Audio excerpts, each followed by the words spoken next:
Hello friends, I hope you are safe and healthy and enjoying videos of Fragmenting Wisdom। पिछले कुछ दिनों में मुझे कुछ लोगों ने रिक्वेस्ट किया था कि मैं कुछ वीडियोस हिंदी में भी बनाऊं और इस बार मैं ये प्रयास करने जा रहा हूं। आशा करता हूं कि आपको मेरा ये प्रयास अच्छा लगेगा।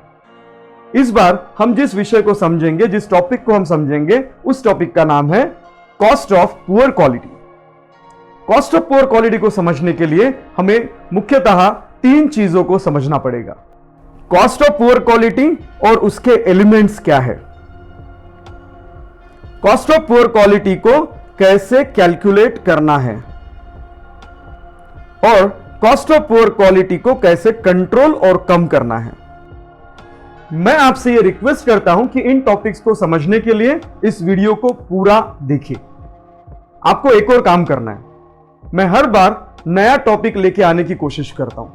इन टॉपिक्स को पढ़ने के लिए, इन टॉपिक्स को समझने के लिए और हमारे साथ बने रहने के लिए आपको फ्रैगमेंटिंग विजडम इस चैनल को सब्सक्राइब करना है और बेल आइकॉन प्रेस करना है ताकि न्यू वीडियो अपलोड्स आप तक पहुंचते रहे। अगर आपको यह वीडियो अच्छा लगता है तो आपके कमेंट्स और लाइक्स हमें जरूर दीजिए। नए वीडियोस बनाने के लिए या उसे अपलोड करने के लिए आपके कमेंट्स और लाइक्स हमें मोटिवेट करते हैं। तो चलिए सीखते हैं कॉस्ट ऑफ पुअर क्वालिटी, और वो भी हिंदी में।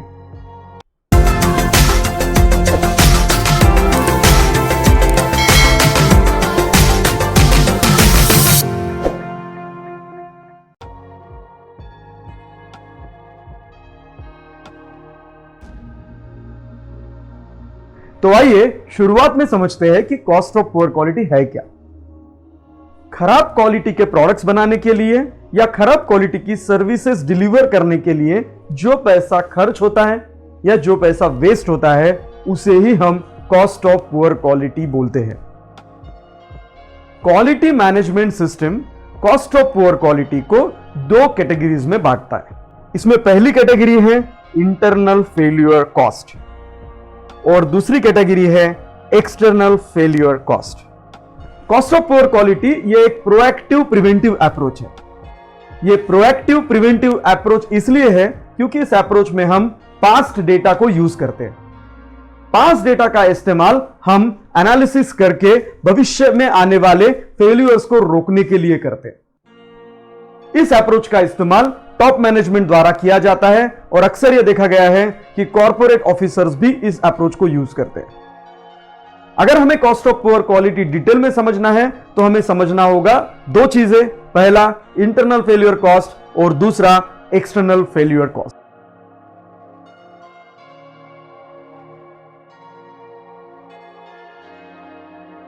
अक्सर हमें कंपनी के अंदर डिफेक्टिव पार्ट्स मिलते हैं। ये जो डिफेक्टिव पार्ट्स हमें मिलते हैं उसे बनाने के लिए कंपनी का ढेर सारा पैसा और समय दोनों बर्बाद होता है। इन डिफेक्टिव पार्ट्स को बनाने के अलावा भी ढेर सारे ऐसे काम होते हैं जिसमें कंपनी का समय और पैसा बर्बाद होता है। तो ये जो पैसा बर्बाद होता है, इसी पैसे को हम इंटरनल फेल्यूर कॉस्ट बोलते हैं। इंटरनल फेल्यूर कॉस्ट को समझने के लिए हमें उनके एग्जाम्पल्स को देखना पड़ेगा। तो चलिए एग्जाम्पल्स देखते हैं इंटरनल फेल्यूर कॉस्ट के।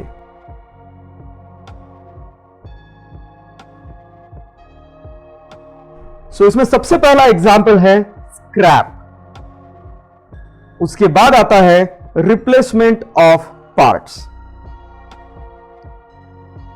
रीटेस्टिंग, यह भी एक तरीके का एक्सपेंस ही है, डाउन टाइम कॉस्ट, उसके बाद यील्ड लॉस,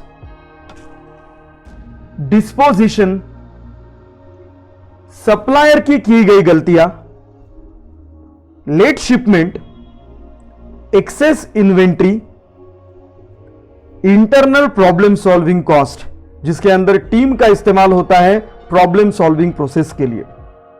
ये सारे एग्जाम्पल्स इंटरनल फेल्यूर कॉस्ट के हैं। इन एग्जाम्पल्स के अलावा भी आपकी कंपनी में और बहुत सारे ऐसे कॉस्ट होते हो जो कॉस्ट इंटरनल फेल्यूर कॉस्ट इस कैटेगरी में आते हैं। आपको इंटरनल फेल्यूर कॉस्ट के एग्जाम्पल्स को आइडेंटिफाई करना है अपनी कंपनी के लिए और उसके ऊपर फोकस करना है, उसे रिजॉल्व करने के लिए। कैसे करना है रिजॉल्व, ये हम आगे देखने वाले हैं। बट उससे पहले हमें यह जरूर देखना है कि एक्सटर्नल फेल्यूर कॉस्ट क्या है।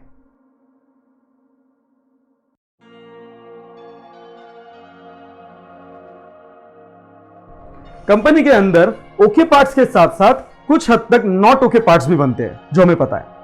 इन नॉट ओके पार्ट्स में से कुछ पार्ट्स हमारी गलतियों की वजह से कस्टमर एंड पे चले जाते हैं। तो ये जो पार्ट्स कस्टमर एंड पे पहुंचते हैं, इनको हैंडल करने के लिए या इनसे जुड़ी हुई कंप्लेंट्स को रिजॉल्व करने के लिए हमें कुछ एफर्ट्स लेने पड़ते हैं। इन एफर्ट्स में पैसा भी खर्च होता है। तो ये जो पैसा खर्च होता है, इसी पैसे को हम एक्सटर्नल फेल्यूर कॉस्ट बोलते हैं। अभी मैं आपको एक्सटर्नल फेल्यूर कॉस्ट के कुछ एग्जांपल्स बताने जा रहा हूं, आप नोट कर सकते हैं।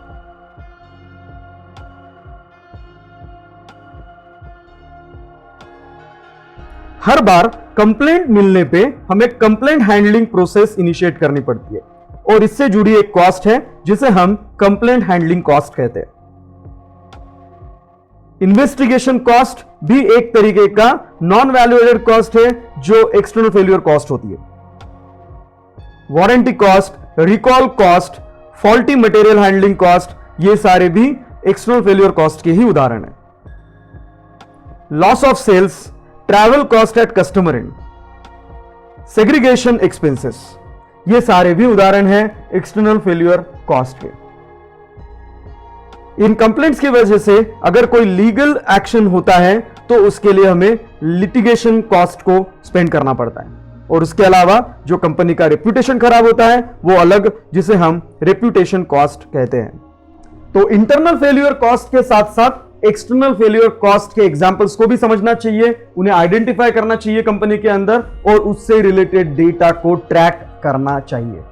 यही हमें कॉस्ट ऑफ पुअर क्वालिटी को आगे जाके कम करने के लिए सपोर्ट करने वाले हैं। दोनों इंटरनल फेल्यूर कॉस्ट और एक्सटर्नल फेल्यूर कॉस्ट कंपनी में क्यों जनरेट होते हैं, यह समझना भी बहुत जरूरी है। ऊपर देखें तो इंटरनल फेल्यूर कॉस्ट और एक्सटर्नल फेल्यूर कॉस्ट के उदाहरण, उनके एग्जांपल्स काफी सिंपल है, समझने में काफी आसान है, बट इनका जनरेशन क्यों होता है यह समझना बेहद महत्वपूर्ण है। तो चलिए आइए अब समझते हैं कि इंटरनल फेल्यूर कॉस्ट और एक्सटर्नल फेल्यूर कॉस्ट कंपनी के अंदर क्यों जनरेट होते हैं।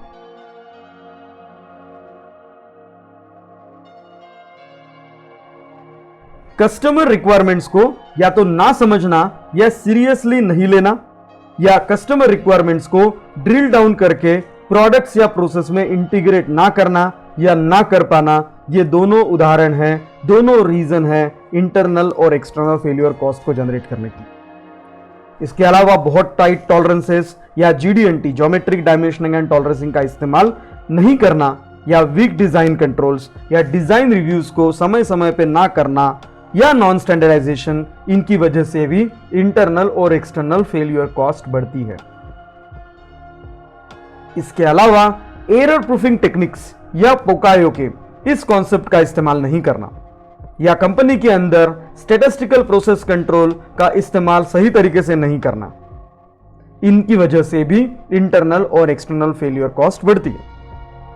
ऑपरेशनल स्टैंडर्ड ना होना या बेहद लोअर कैटेगरी में या लोअर क्वालिटी में होना। इसके अलावा हैंडलिंग या पैकेजिंग प्रोसेस को ज्यादा इंपॉर्टेंस नहीं देना, मशीन मेंटेनेंस की तरफ ज्यादा ध्यान ना देना, या टूल मेंटेनेंस या टूल स्टोरेज कंडीशन पे ध्यान नहीं देना, इनकी वजह से भी इंटरनल और एक्सटर्नल फेल्यूर कॉस्ट बढ़ती है। प्लानिंग का अभाव या मेजरमेंट सिस्टम के अंदर वेरिएशन या सप्लायर पे कंट्रोल ना रखना, इनकी वजह से भी इंटरनल और एक्सटर्नल फेल्यूर कॉस्ट बढ़ती है। तो जब अब हमें यह पता है कि इंटरनल फेल्यूर कॉस्ट और एक्सटर्नल फेल्यूर कॉस्ट, जो कि कॉस्ट ऑफ पुअर क्वालिटी के कंट्रीब्यूटर है, वो किन रीजंस की वजह से बढ़ते हैं, जिसकी वजह से कॉस्ट ऑफ पुअर क्वालिटी बढ़ता है, तो अब हमें यह भी समझना जरूरी है कि कॉस्ट ऑफ पुअर क्वालिटी को कैसे कम किया जा सकता है।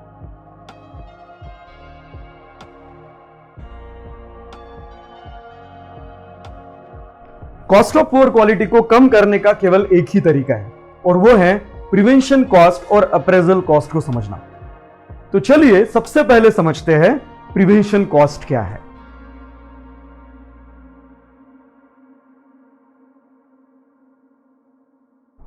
ऐसा कोई भी एक्सपेंडिचर जो प्रोडक्ट या सर्विसेज में आने वाले डिफेक्ट्स को कम करने के लिए किया जाता है, उसे हम प्रिवेंशन कॉस्ट बोलते हैं।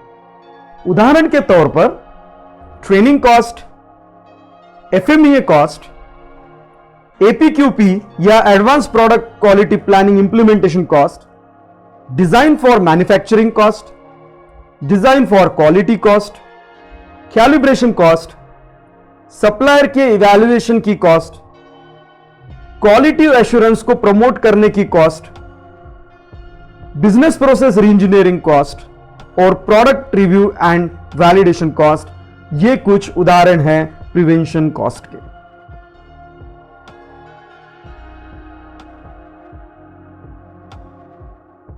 अप्रेजल कॉस्ट को हम इंस्पेक्शन कॉस्ट भी कहते हैं। अप्रेजल कॉस्ट से हम डिफेक्ट्स को कस्टमर तक पहुंचने से रोकते हैं। तो आइए कुछ उदाहरण देखते हैं अप्रेजल कॉस्ट के। इन उदाहरणों में सबसे पहला है मटेरियल को टेस्ट करना या इंस्पेक्ट करना, जिसके लिए कॉस्ट लगती है। Field testing cost, stock evaluation cost, quality audits conduct करने के लिए लगने वाली कॉस्ट, जिसमें आपके इंटरनल ऑडिटर्स के क्वालिफिकेशन की कॉस्ट भी हो सकती है। In process inspection cost, advance inspection instruments में इन्वेस्टमेंट जो हम करते हैं उसको लगने वाली कॉस्ट। ध्यान रखिए कि कॉस्ट ऑफ पुअर क्वालिटी को कम करने के लिए हमें प्रिवेंशन कॉस्ट और अप्राइजल कॉस्ट इन दोनों का इस्तेमाल करना है। इन दोनों के इस्तेमाल से हमें कुछ काम करने हैं, हमें कुछ स्टेप्स फॉलो करनी है, और वो स्टेप्स कुछ इस तरीके से। सबसे पहली स्टेप है इंटरनल और एक्सटर्नल फेल्यूर कॉस्ट को पैरेटो एनालिसिस से प्रायोरिटाइज करें। दोनों को अलग अलग प्रायोरिटाइज करना है, अलग अलग पैरेटो एनालिसिस लगाना है। उसके बाद कॉस्ट ऑफ पुअर क्वालिटी को कम करने के लिए छोटे छोटे क्वालिटी सर्कल्स कंपनी के अंदर फॉर्म करना है, जिनमें आप ऑपरेटर्स को भी इन्वॉल्व करेंगे। इन क्वालिटी सर्कल्स को टीम लीड अलोकेट करना है, उनके सुपरवाइजर्स टीम लीड करेंगे। प्रॉब्लम्स को रिजॉल्व करने के लिए QC टूल्स का इस्तेमाल करना है। उसके बाद जो भी एक्शंस हम लेते हैं या जो हम लेने वाले हैं उसके इफेक्टिवनेस को समय समय पर चेक करना है। और जिन्होंने कॉस्ट ऑफ पुअर क्वालिटी को कम करने में अपना योगदान दिया है उन्हें अप्रिशिएट करना है। कॉस्ट ऑफ पुअर क्वालिटी ये IATF 16949 की भी रिक्वायरमेंट है, और इस रिक्वायरमेंट में मैनेजमेंट रिव्यू में कॉस्ट ऑफ पुअर क्वालिटी को रिव्यू करना है, और अगर ये टारगेट से ज्यादा है तो हमें काम करना है इसको कम करने के लिए। उसके लिए हमें एक्शन प्लान बनाना है। मैं आशा करता हूं कि आपको यह वीडियो अच्छा लगा होगा। इसे हिंदी में बनाने का प्रयास पहली बार मैंने किया है, और यह प्रयास आपको पसंद आया होगा। आप अपने कमेंट्स, अपने फीडबैक जरूर दें। आपके कमेंट्स, आपके फीडबैक, आपके सुझाव हमें मोटिवेट करते हैं कि हम नए वीडियोस, नए टॉपिक्स पे बनाएं और उसको अपलोड करें, उसको पोस्ट करें। अगर आपको यह वीडियो सच में पसंद आया है तो कृपया लाइक बटन भी दबाएं। अगर आपने फ्रैगमेंटिंग विजडम इस चैनल को अब तक सब्सक्राइब नहीं किया है तो प्लीज सब्सक्राइब कीजिए और बेल आइकॉन दबाइए, ताकि नए वीडियो अपलोड होते ही आपको नोटिफिकेशन आ जाए। अगली बार फिर आऊंगा नए टॉपिक के साथ, नए वीडियो में। तब तक बी सेफ, बी हेल्दी।